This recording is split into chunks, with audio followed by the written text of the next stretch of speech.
le monde connaît Somfest, c'est un festival musique, un festival de rencontres, un festival d'animation, un festival bel monde, un festival côté tout le monde attend pour y rencontrer à tout le monde. Somfest année ça ouvert plusieurs départements que nous allons communiquer Kounia. Ou même qui gon ex-ménage par exemple, ou qu'on saloperie après dans Somfest, la vinn à nouveau moun ni ou besoin qu'on comment t'habiller qui ça que sous li sil bel passo qui cheville te mette, contactez département Zin.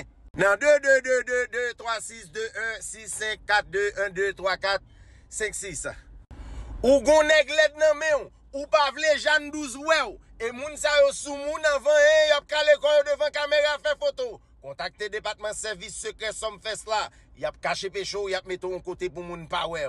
Contactez département ça dans